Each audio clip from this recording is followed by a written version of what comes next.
Hi hello సలాం welcome to bloggervj WordPress 2020 కోర్స్కి స్వాగతం. ఈ లెసన్ ఎయిట్లో మనం డిసేబుల్ గుటెన్బర్గ్ అనేటువంటి ప్లగిన్ మనకి ఎలా యూజ్ అవుతుంది, సో దీనివల్ల కలిగేటువంటి బెనిఫిట్ ఏంటి, అదేవిధంగా ఒక బ్లాగ్ పోస్ట్ని వర్డ్ప్రెస్ ద్వారా ఎలా క్రియేట్ చేయాలి అనే దాని గురించి ఈ లెసన్లో మనం తెలుసుకుందాం. ముందుగా డిసేబుల్ గుటెన్బర్గ్ అనేటువంటి ప్లగిన్ మనకి ఎలా యూజ్ అవుతుందో తెలుసుకుందాం. దీనికోసం మనం కంప్యూటర్ స్కూల్లోకి వెళ్దాము. సో వర్డ్ప్రెస్ డాష్బోర్డ్లో కనుక వచ్చినట్లయితే, సో మీకు కనుక చూసినట్లయితే ఇక్కడ ప్లగిన్స్ ఆల్రెడీ మనం ఇన్స్టాల్ చేస్తున్నాము. సో ప్లగిన్స్లో మనం డిజేబుల్ గుటెన్బర్గ్ అనేటువంటి ఒక ప్లగిన్ని ఇన్స్టాల్ చేసాం, కానీ యాక్టివేట్ అయితే చేయలేదు. సో ఈ డిజేబుల్ గుటెన్బర్గ్ అనేటువంటి ప్లగిన్ వల్ల కలిగేటువంటి బెనిఫిట్ ఏంటి, సో యాక్టివేట్ చేసే ముందు మనం ఒకసారి పోస్ట్లోకి వెళ్దాము. So add new. సో మనకి ఈ విధంగా ఒక ఎడిటర్ అనేది ఓపెన్ అవుతుంది. సో దీన్ని గుటెన్బర్గ్ ఎడిటర్ అంటారు. సో ఒక అప్డేట్లో ఏంటి అంటే మనకి వర్డ్ప్రెస్ అనేది ఈ విధంగా మనకు ఒక ఎడిటర్ అనేది అప్డేట్ ఇచ్చింది. సో అంతకుముందు వరకు ఏంటంటే క్లాసిక్ ఎడిటర్ అనేది ఉండేది. సో దీనికోసం నేను మీకు ఇది అర్థం అవడం కోసం ఏంటంటే కొంత డమ్మీ టెక్స్ట్ని ఇన్సర్ట్ చేసి చూపిస్తాను. సో దీనికోసం నేను లోరమ్ ఇప్సమ్ సైట్లోకి వెళ్తున్నాను. So lorem ipsum generator. So నాకు ఇక్కడ ఉన్నటువంటి కంటెంట్ ఏదైతే ఉందో సో దీన్ని నేను కాపీ చేసుకుంటున్నాను. సో కాపీ చేసుకొని Ctrl+C. సో ఇక్కడ తీసుకొచ్చి నేను జస్ట్ పేస్ట్ చేస్తున్నాను అనమాట. సో ఇందులో ఏమవుతుంది అంటే పేస్ట్ చేసిన వెంటనే సో మీకు హెడ్డింగ్స్ అదేవిధంగా పారాగ్రాఫ్స్ సో ఆటోమేటిక్గా అవి అలైన్ అయిపోతుంది. సో ఆల్రెడీ ఏదైతే మనకి స్ట్రక్చర్ అక్కడ డిఫాల్ట్ స్ట్రక్చర్ ఉందో సో అది సపరేట్ డివిజన్స్గా మీకు ఇది అవుతుందన్నమాట. సో దీనికోసం నేనేం చేస్తున్నానంటే ఒకసారి మీకు తేడా చూపించడం కోసం సో నా బ్లాగ్లో ఉన్నటువంటి దీన్ని చూపిస్తున్నాను. సో నా బ్లాగ్లో ఎలా వర్క్ అవుతుంది అని. సో నేను ప్లగిన్స్ ఓపెన్ చేస్తున్నాను. సో ఇక్కడ కనుక మీరు చూసినట్లయితే సో డిజేబుల్ గుటెన్బర్గ్ ప్లగిన్ అనేది యాక్టివేట్ అయ్యింది. సో ఇప్పుడు నేను పోస్ట్ ఓపెన్ చేస్తున్నాను. సో నా ఎడిటర్ ఎలా ఉంటుందో చూద్దాము. సో దీనికోసం నేను ఏం చేస్తానంటే పోస్ట్ని క్లిక్ చేస్తే నాకు ఉన్నటువంటి పోస్టులు అనేవి డిఫాల్ట్ పోస్టులు అనేవి కనబడతాయి. సో నేను క్రియేట్ చేసినటువంటి పోస్టులు. సో ఇక్కడ మీకు పోస్టులు కనబడుతున్నాయి కదా. సో వీటిలోంచి ఏదైనా ఒక పోస్ట్ని మనం ఓపెన్ చేద్దాము. సో దీనికోసం నేను ఏం చేస్తానంటే ఇక్కడ ఉన్నటువంటి పోస్ట్ని నేను ఎడిటర్ న్యూ ట్యాబ్ మీద క్లిక్ చేశాను. సో నాకు ఇంకొక కొత్త ట్యాబ్లో నాకు ఏంటంటే బ్లాగ్ సంబంధించినటువంటి పోస్ట్ అనేది ఓపెన్ అవుతుంది అనమాట. మీకు ఈ విధంగా టెక్స్ట్ ఎడిటర్ అనేది ఓపెన్ అవుతుంది. సో ఈ టెక్స్ట్ ఎడిటర్లో ఏంటంటే మనం ఇన్సర్ట్ చేసినటువంటి ఇమేజెస్, అదేవిధంగా పారాగ్రాఫ్స్, అదేవిధంగా హెడ్డింగ్స్, సో అవన్నీ కూడా ఏంటంటే ఒకే ఎడిటర్లో ఒకే బ్లాక్ కింద ఒకే డివ్లో ఒకే ఇది సెక్షన్లో ఉంటాయి అనమాట. సో ఇలా ఉంటే ఏంటంటే మనకి కొంచెం ఫార్మాటింగ్ అని వాటికని కొంచెం ఇబ్బందిగా ఉండొచ్చు. సో నేనైతే దీన్ని రిఫర్ చేయను. సో ఇక్కడ ఏంటంటే మనకి వచ్చేసి ఏంటంటే గుటెన్బర్గ్ ఎడిటర్లో ఏంటంటే మనకి ఏ డివ్కి ఆ డివ్ సపరేట్గా మనం అలైన్మెంట్స్ అవి చేంజ్ చేసుకోవాల్సి ఉంటుందన్నమాట.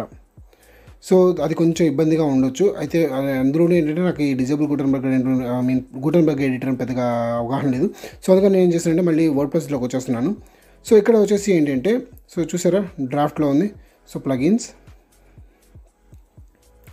సో దీన్ని యాక్టివేట్ చేస్తున్నాను డిజేబుల్ గుటెన్బర్గ్ ప్లగిన్ని. సో యాక్టివేట్ అయిపోయింది. సో ఇప్పుడు పోస్ట్లోకి వెళ్ళి సో మనం ఏదైతే డ్రాఫ్ట్ క్రియేట్ చేసామో సో దాన్ని ఎడిట్ చేయండి. సో మీకు ఈ విధంగా మొత్తం ఒకే ఎడిటర్లో వస్తుందన్నమాట. సో దీనివల్ల ఏమవుతుంది అంటే మనకి వచ్చేసి ఏంటంటే ఈ గుటెన్బర్గ్ ప్లగిన్లో మనకి కంటెంట్ అంతా కూడా ఒకే సెక్షన్లో ఒకే ట్యాబ్లో వస్తుందన్నమాట. సో మనకి ఫార్మాటింగ్ అవి చేసుకోవడానికి కొంచెం ఈజీగా ఉంటుందన్నమాట, MS వర్డ్లో చేసుకున్నట్టు. ఒక బ్లాగ్ పోస్ట్ని ఎలా క్రియేట్ చేయాలి, సో దీనికోసం మనం కంప్యూటర్ స్కూల్లోకి వెళ్దాము. సో మనం ఆల్రెడీ క్రియేట్ చేసినటువంటి డ్రాఫ్ట్ మనకి ఈ విధంగా కనిపిస్తుంది.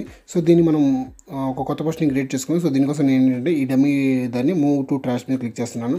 సో ఇది డిలీట్ అయిపోయిన తర్వాత నేను పైన యాడ్ న్యూ అని ఉంది కదా. సో ఇక్కడ దాని మీద క్లిక్ చేయొచ్చు.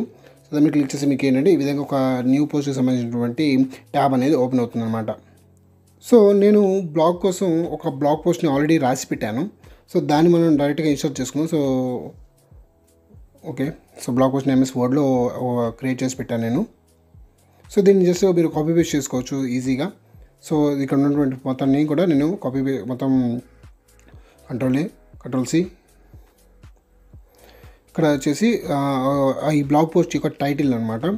సో ఇక్కడ వచ్చేసి ఏంటంటే ఈ బ్లాగ్ పోస్ట్కి సంబంధించిన టైటిల్ ఏదైతే ఉందో సో దాన్ని మనం ఇక్కడ మెన్షన్ చేయాలి. సో ఎంతో రుచిరా. సో మన బ్లాగ్ వచ్చేసి ఏంటి అంటే లిరిక్స్ బేస్డ్ సైట్ కాబట్టి నేను ఒక లిరిక్స్ బేస్డ్ సైట్ని నేను బ్లాగ్ని రాస్తున్నాను. సో ఎంతో రుచిరా song lyrics, Sri Ramadasu movie song lyrics అనమాట. సో ఈ టైటిల్ నేను యూస్ చేస్తున్నాను. సో ఇదే బ్లాగ్ పోస్ట్ యొక్క టైటిల్ అవుతుంది. సో ఇది మీకు సెర్చ్ ఇంజిన్స్లో కూడా రిఫ్లెక్ట్ అవుతుంది. సో తర్వాత ఇక్కడ దీని మీద క్లిక్ చేసి టెక్స్ట్ ఏరియాలో సో నేను మొత్తాన్ని కూడా పేస్ట్ చేశాను అనమాట. సో ఇక్కడ మీకు ఆల్రెడీ నేను క్రియేట్ చేసినటువంటి టెక్స్ట్ మొత్తం కూడా ఇన్సర్ట్ అయిపోయింది. సో ఒకసారి మనం కనుక ప్రివ్యూ చూసినట్లయితే సో న్యూ ట్యాబ్లో ఇంకొక ట్యాబ్లో మనకి ప్రివ్యూ అనేది ఓపెన్ అవుతుంది అనమాట. సో మనకి ఈ విధంగా ప్రివ్యూ అనేది కనిపిస్తుంది. సో మీరు రాసినటువంటి కంటెంట్ ఏదైతే ఉందో సో అది ఈ పర్టికులర్ థీమ్లో మనకి ఈ విధంగా డిస్ప్లే అవుతుంది అనమాట. సో ఒక్కొక్క థీమ్కి ఒక్కొక్క టైప్ ఆఫ్ స్టైల్స్, ఫాంటింగ్, కలర్స్ అనేవి ఉంటాయి. సో ఆ థీమ్ని బేస్ చేసుకొని అవన్నీ కూడా ఇంప్లిమెంట్ అవుతాయి అనమాట. సో ఇక్కడ ఈ ఫస్ట్ లైన్ ఏదైతే ఉందో సో దీన్ని నేను హెడ్డింగ్గా యూస్ చేస్తున్నాను. సో అక్కడ మనకి ఇది వచ్చేసి ఏంటంటే సో టూల్ బార్ అనుకోవచ్చు. సో దీంట్లో వచ్చేసి ఏంటంటే ఫార్మాటింగ్, టెక్స్ట్ ఫార్మాటింగ్ సంబంధించినటువంటి అన్ని ఆప్షన్స్ మీకు ఇందులో ఉంటాయి. సో ఇక్కడ నేను దీనికి క్లిక్ చేసినట్లు సో పారాగ్రాఫ్ అని ఉంది కదా, సో దాని మీద క్లిక్ చేస్తే మీకు హెడ్డింగ్స్ అనేవి కూడా కనిపిస్తుంది అనమాట. సో ఇక్కడ మీకు H1 నుంచి H6 వరకు, సో హెడ్డింగ్ 1 నుంచి హెడ్డింగ్ 6 వరకు మీకు డిఫరెంట్ టైప్ ఆఫ్ హెడ్డింగ్స్ అనేవి కనబడతాయి. సో అదేవిధంగా సో ఇక్కడ మనకి ఫార్మాటింగ్ చేసుకోవడానికి సో శ్రీరామదాసు అని ఉంది. సో దాన్ని నేను బోల్డ్ చేస్తున్నాను. సో అదొక కీవర్డ్ అనుకుందాం. సో ఇటాలిక్ చేశాను. అదేవిధంగా సో డీటెయిల్స్ ఏవైతే ఉన్నాయో ఈ పర్టికులర్ సాంగ్కి సంబంధించి సో వాటిని కూడా నేను ఇటాలిక్ చేశాను. సో ఎంతో రుచిరా సాంగ్ లిరిక్స్ ఇన్ తెలుగు అని ఉంది కదా, సో ఇది ఒక కీవర్డ్ అని అనుకుంటే దీన్ని కూడా నేను బోల్డ్ చేశాను. సో బోల్డ్ చేస్తే అది హైలైట్ అవుతుంది అనమాట. సో దానికోసం మనం బోల్డ్ చేస్తాం. సో తర్వాత ఇంకొక హెడ్డింగ్ ఉంది. సో దాన్ని నేను సబ్ హెడ్డింగ్ ఇది పెట్టుకుంటున్నాను. సో సబ్ హెడ్డింగ్ కోసం నేను ఏం చేస్తున్నానంటే హెడ్డింగ్ 2 తీసుకున్నాను. సో అదేవిధంగా కింద ఇంకొక హెడ్డింగ్ కూడా ఉంది. సో దీన్ని కూడా మనం హెడ్డింగ్ 2గా చేంజ్ చేసుకుందాం. హెడ్డింగ్ 2. ఓకే. సో ఇప్పుడు ఒకసారి మనం చెక్ చేసి చూద్దాము. సో దీనికి కలర్స్ కూడా అప్లై చేద్దాం అంతకంటే ముందు. సో నేను దాని మీద క్లిక్ చేస్తే ఏ మీద మీకు కలర్స్ అనేవి డిస్ప్లే అవుతాయి.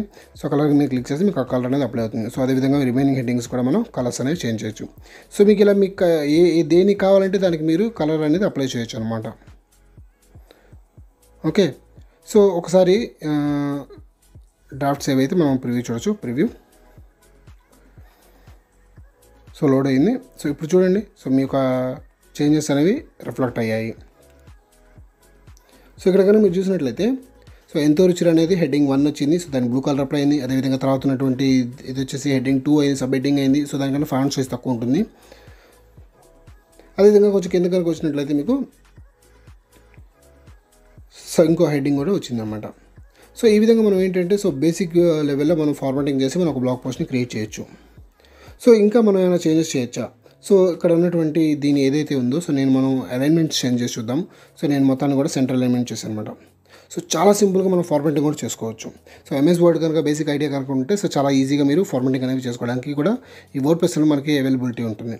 సో మళ్ళీ ఒకసారి ప్రివ్యూ చేస్తూ సో చూసారా, సో రిఫ్రెష్ అవ్వగానే మనకి కంటెంట్ అనేది అప్డేట్ అవుతుంది అన్నమాట. సో ఇదైతే కొంచెం చిన్న ఎర్రర్ ఉంది. సో దాన్ని మనం తర్వాత ఫిక్స్ చేద్దాం. సో చూసారా, కింద ఇంగ్లీష్ ఫాంట్ కూడా మొత్తం మనకి సెంట్రల్ ఎలిమెంట్ అయిపోయింది. సో ఈ విధంగా మనం ఏంటి అంటే మనం చాలా సింపుల్గా ఒక బ్లాగ్ పోస్ట్ని క్రియేట్ చేయొచ్చు. సో ఇప్పుడు మనం ఏం చేద్దామంటే ఒక ఇమేజ్ని ఇన్సర్ట్ చేద్దాం. సో దీనికోసం నేను ఏం చేస్తున్నా అంటే సో కర్సర్ పాయింట్ని సెట్ చేసుకొని సో ఈ క్యాష్ డీటెయిల్స్ దగ్గర నేను పైన యాడ్ మీడియా కనిపిస్తుంది. సో దాని మీద క్లిక్ చేస్తాను. సో ఇక్కడ మీరు చాలా ఈజీగా ఫైల్స్ని కూడా అప్లోడ్ చేసుకోవచ్చు అనమాట. సో ఇది వచ్చేసి ఏంటంటే drag and drop file. So select files మీద క్లిక్ చేస్తే సో మీకు బ్రౌజర్ అనేది ఓపెన్ అవుతుంది. సో బ్రౌజ్ ఫైల్స్ సంబంధించినటువంటి సో నేను ఆల్రెడీ 2 ఇమేజ్ని కూడా నేను క్రియేట్ చేసి పెట్టుకోవడం జరిగింది. సో నాకు సంబంధించినటువంటి ఇమేజ్ నేను ఇన్సర్ట్ చేస్తున్నాను. సో ఇమేజ్ లోడ్ అయిన తర్వాత సో అక్కడ ఆల్ టెక్స్ట్ అని పడుతుంది. సో అక్కడ ఆల్ టెక్స్ట్ అనేది ఇవ్వాలి. సో ఆల్ టెక్స్ట్ ఇస్తే ఏమవుతుంది అనే దాని గురించి మనం మళ్ళీ SEO రిలేటెడ్ కంటెంట్లో మనం డిస్కస్ చేసుకుందాం. సో ఇమేజ్ అనేది ఇన్సర్ట్ అయింది. సో ఇప్పుడు దాని మీద సెలెక్ట్ చేసి సో అలైన్మెంట్ సెంటర్ చేయండి. అదేవిధంగా దాన్ని ఒకసారి ఎడిట్ మీద క్లిక్ చేస్తే మీకు దాని యొక్క సైజ్ ఫుల్ సైజ్ పెట్టుకోవచ్చు. సో ఎందుకంటే ఇది ఆల్రెడీ నేను సైజ్ చేసి పెట్టాను. సో ఈ పర్టికులర్ బ్లాగ్ పోస్ట్కి ఏ సైజ్ కావాలో సైజ్ చేసి పెట్టాను. సో 640 × 340. So update. సో చూసారా, కంటెంట్కి సరిపడా మనకి పెద్ద ఇమేజ్ అనేది వచ్చింది. సో తర్వాత కనుక చూసినట్లయితే ఒకసారి ప్రివ్యూ చూద్దాం. ఈ ఇమేజ్ ఎలా ఇన్సర్ట్ అయింది ఏంటి బ్లాగ్ పోస్ట్లో అని. సో కొంచెం కిందకి స్క్రోల్ చేసి చూస్తే సో క్యాష్ డీటెయిల్స్ తర్వాత మనకి క్రూ అండ్ కాస్ట్ డీటెయిల్స్ తర్వాత మనకి దానికి సంబంధించిన ఇమేజ్ అనేది వచ్చిందన్నమాట. సో అదేవిధంగా మనం ఏంటి అంటే సో ఎన్ని ఇమేజెస్ కావాలంటే అన్ని ఇమేజెస్ని మనం ఇదే పద్ధతి ద్వారా మనం ఇన్సర్ట్ చేసుకోవచ్చు. సో ఇక్కడ నేనేం చేస్తున్నాను అంటే సో ఈ శ్రీరామదాసు అనేది ఏదైతే ఉందో సో దీన్ని నేను లింక్ చేస్తున్నాను అనమాట. సో దీన్ని మనం ఏంటంటే సో ఎక్స్టర్నల్ లింక్స్ కావచ్చు, లేదంటే ఇంటర్నల్ లింకింగ్ కావచ్చు. సో వీటి కోసం మనం లింక్ చేయాలి. సో ఇక్కడ నేను శ్రీరామదాసు అని ఉన్న దానికి నేను ఏం చేస్తున్నా అంటే సో మన బ్లాగ్ నేమ్ ఇస్తున్నాను అనమాట. సో తెలుగు mp3lyrics.in అని ఇచ్చి మనకు అక్కడ ఉన్నటువంటి యారో మీద క్లిక్ చేస్తే ఆ లింక్ అనేది అప్లై అవుతుంది. సో ఇప్పుడు ఈ పర్టికులర్ టెక్స్ట్ మీద కనుక మనం క్లిక్ చేసినట్లయితే మనకి ఆ బ్లాగ్ ఏదైతే మనం అడ్రస్ ఇచ్చామో ఆ అడ్రస్కే పేజ్ అనేది రీడైరెక్ట్ అవుతుంది. సో ఫర్ ఎగ్జాంపుల్ ఇప్పుడు మనం ఒక ప్రివ్యూ పేజ్లో ఉన్నాము. సో ఇక్కడ మనకి లింక్ కనిపిస్తుంది కదా మీకు ఎల్లో కలర్లో. సో దానిపైన క్లిక్ చేస్తే మీకు డైరెక్ట్గా తెలుగు mp3lyrics.in అనే పేజ్లోకి వెళ్ళిపోతాం అనమాట, హోమ్ పేజ్కి. అంటే హోమ్ పేజ్ లింక్ ఇచ్చాం కాబట్టి హోమ్ పేజ్కి వస్తుంది. సో మీరు ఏ లింక్ ఇస్తే ఆ లింక్ వస్తుంది అనమాట. తర్వాత మీకు రైట్ సైడ్లో కేటగిరీస్ అని కనిపిస్తున్నాయి కదా. సో ఈ కేటగిరీస్లో వచ్చేసి ఏంటి అంటే మనకి సో మనం రాసేటువంటి ప్రతి బ్లాగ్ పోస్ట్ని మనం కేటగిరీస్గా డివైడ్ చేస్తాం. సో ఇప్పుడు నేను ఒక యాడ్ న్యూ కేటగిరీ మీద క్లిక్ చేసి నేను ఒక కొత్త కేటగిరీని క్రియేట్ చేయబోతున్నాను. సో ఈ కేటగిరీ ఏం పెడదాము? సో మూవీ సాంగ్ అని పెడదామా, లేకపోతే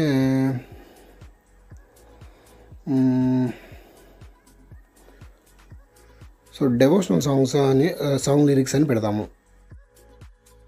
సో యాడ్ న్యూ కేటగిరీ మీద క్లిక్ చేస్తే ఒక న్యూ కేటగిరీ అనేది యాడ్ అయిపోతుంది అనమాట. సో అది ఆల్రెడీ టిక్ మార్క్ పెట్టింది కదా. సో ఆ పర్టికులర్ కేటగిరీలో ఈ బ్లాగ్ పోస్ట్ అనేది సేవ్ అవుతుంది. తర్వాత వచ్చేసి ట్యాగ్స్ అనమాట.